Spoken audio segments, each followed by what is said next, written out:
সাল্লাম আল্লাহর রেজামন্দির জন্য, আল্লাহর ভালোবাসায়, আল্লাহর দ্বীনকে প্রতিষ্ঠা করার জন্য তায়েফে রক্ত দিয়েছেন, ওহদে দান মোবারক শহীদ হয়েছে।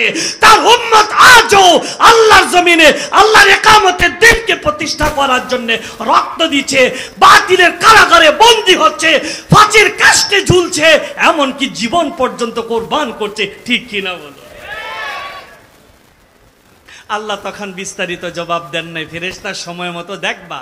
ফেরেশতারা দেখেছে হযরত ইব্রাহিম আল্লাহর সন্তুষ্টির জন্য, আল্লাহর রেজামন্দির জন্য, আল্লাহর ভালোবাসায় পিতা পুত্রের গলায় ছুরি চালিয়ে দিয়েছে। ইব্রাহিম আগুনে ঝাঁপ দিয়েছেন, স্ত্রী পরিজনকে জনমানব শূন্য স্থানে আল্লাহর মহব্বতে রেখে এসেছেন। আখিরি পয়গম্বর কত কষ্ট করেছেন, আখিরি পয়গম্বরের উম্মত আজও আল্লাহর জমিনে আল্লাহর দ্বীনকে প্রতিষ্ঠা করার জন্য অকাতরে রাজপথে জিহাদের ময়দানে রক্ত ঢেলে দিচ্ছে, জীবন দিচ্ছে। ঠিক কিনা বলুন? আর তা দিতে থাকবে কিয়ামত পর্যন্ত। কোন সুবহানাল্লাহ। জিন জাতি দেখেছে, আজও দেখছে, দেখবে কিয়ামত পর্যন্ত। আখিরি নবীর একদল উম্মত কিয়ামত পর্যন্ত আল্লাহর জমিনে আল্লাহর খিলাফা প্রতিষ্ঠা করার জন্য বাতিলের কারাগারে বন্দী হবেন, নিন্দুকের নিন্দাকে বরদাস্ত করবে, রক্ত দিবে, জীবন দিবে, কিন্তু আল্লাহর জমিনে আল্লাহর খিলাফা প্রতিষ্ঠা করেই ছাড়বে ইনশাআল্লাহ।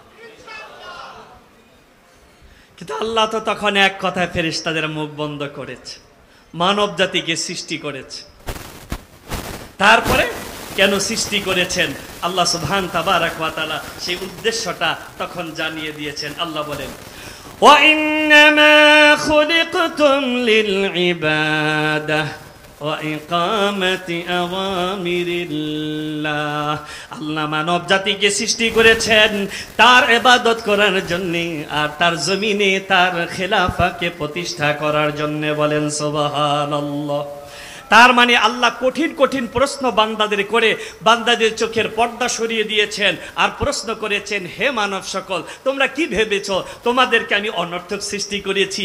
ভেড়া বকরি চতুষ্পদ জানোয়ারের মতো সৃষ্টি করেছি, শুধু ব্যবসা করবে, শুধু পেট ভরবে, পেট খালি করবে, আর ঘুমাবে, ব্যবসা চাকরি করবে, আর একটু বিনোদন করবে, তারপরে মরে যাবে, এর জন্য সৃষ্টি করেছি? না, আমি তোমাদের কেন সৃষ্টি করেছি? ওয়া ইন্নামা খুলিকতুম লিল ইবাদা ওয়া ইকামাতি আওয়ামিরিল্লাহ।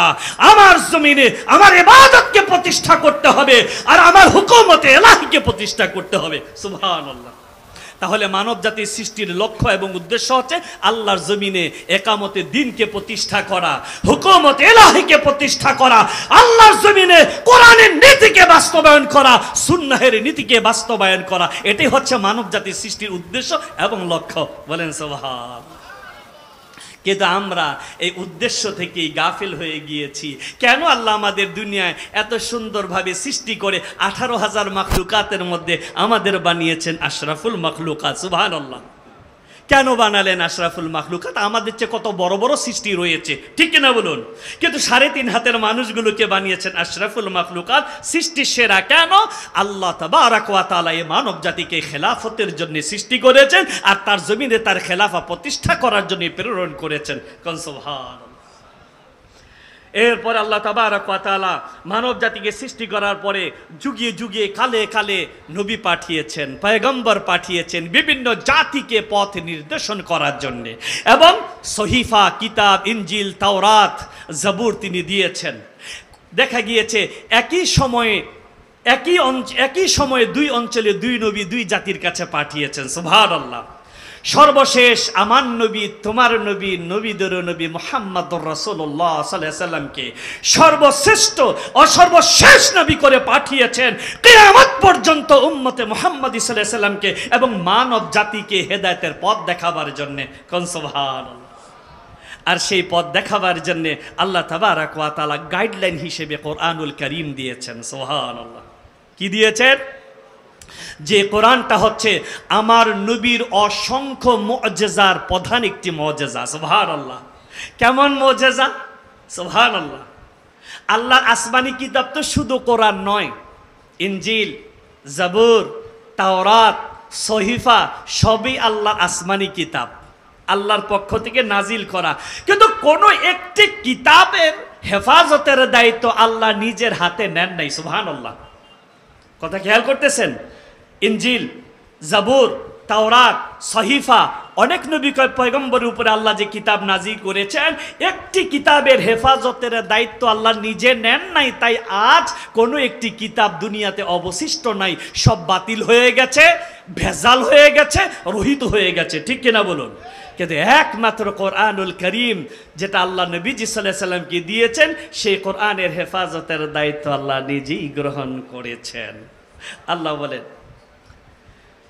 ইন্না নাহনু নাযালনা যিকরা ওয়া ইন্না লাহু লাহাফিযুন।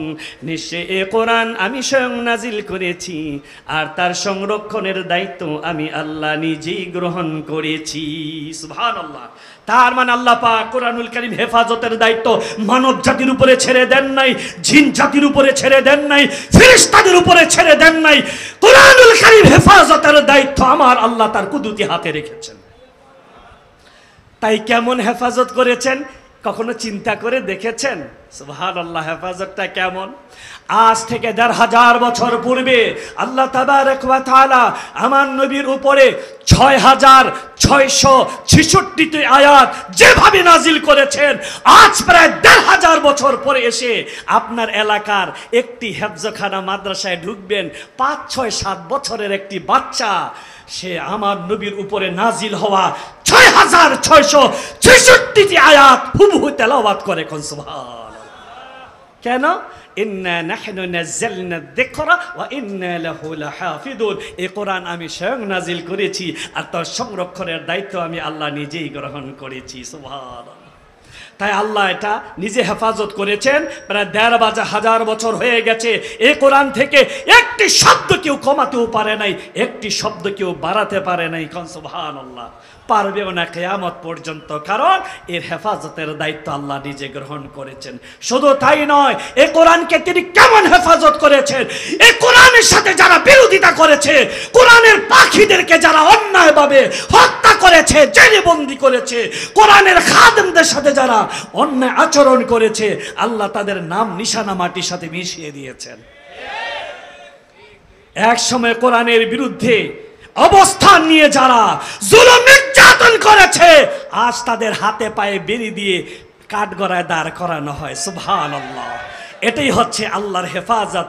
ইন্না নাহনু নাযালনা যিকরা ওয়া ইন্না লাহু লাহাফিযুন। এই কোরআন আমি স্বয়ং নাজিল করেছি, তার হেফাজতের দায়িত্ব আমি আল্লাহ নিজেই গ্রহণ করেছি। সুবহানাল্লাহ। এই কোরআনের মাধ্যমে আল্লাহ মানব জাতির সৃষ্টির মূল উদ্দেশ্যটা বলে দিয়েছেন। আল্লাহ বলেন, وَمَا خَلَقْتُ الْجِنَّ وَالْإِنسَ إِلَّا لِيَعْبُدُونَ। আমি জিন আর মানুষকে সৃষ্টি করেছি একমাত্রই আমার ইবাদত করার জন্য। বলেন সুবহানাল্লাহ। তাহলে মানব জাতিকে কেন সৃষ্টি করেছেন তিনি কোরআনুল কারীমে তা ফাইনাল জানায় দিয়েছেন। এখন ওয়ামা খালাকতুল জিন্না ওয়াল ইনসা ইল্লা লিয়াবুদুন, এই আয়াত কি আলেম কি বে আলেম প্রত্যেকেরই মুখস্থ থাকার কথা, ঠিক কিনা বলুন? এই আয়াতুল কারিমার আলোচনা, ওয়াজ, তাফসির হয়তোবা আমরা জীবনে অনেক শুনেছি, কিন্তু এই আয়াত, এই কালামের ওজনটা কতটুক এটা বুঝেছি কিনা তা বলতে পারবো না। কারণ ওয়ামা খালাকতুল জিন্না ওয়াল ইনসা ইল্লা লিয়াবুদুন, এই আয়াতের কি ওজন যদি ভালোভাবে একটু বুঝে চিন্তা করি, হৃদয়টা আল্লাহর ভয়তে ভীত সন্ত্রস্ত হয়ে যাবে, হাল ছেড়ে দিতে হবে। কারণ এই বাক্যের মধ্যে, এই কালামের মধ্যে একটি শব্দ ইল্লা, হারফে ইল্লা লিল ইস্তিথনা, এটা আনার দ্বারা আল্লাহ মুমিনের জন্য যত কাজ আছে ইবাদতের বাহিরে সব কিছু রিজেক্ট করে দিয়েছেন। সুবহানাল্লাহ। কথা বুঝতেছি?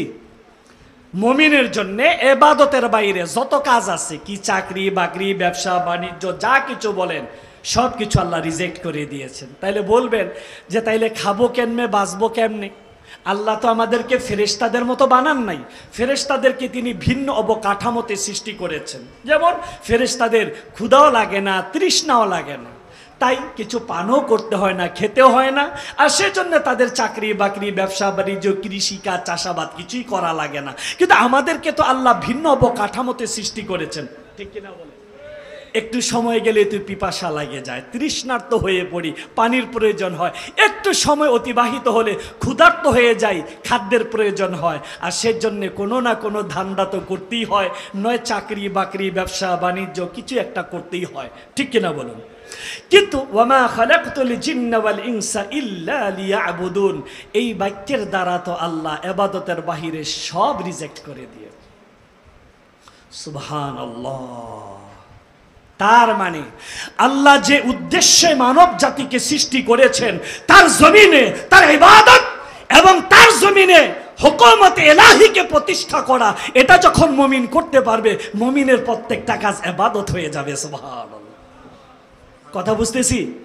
আমার গলা ভেঙে গেছে, আপনারা কথা বুঝেন তো?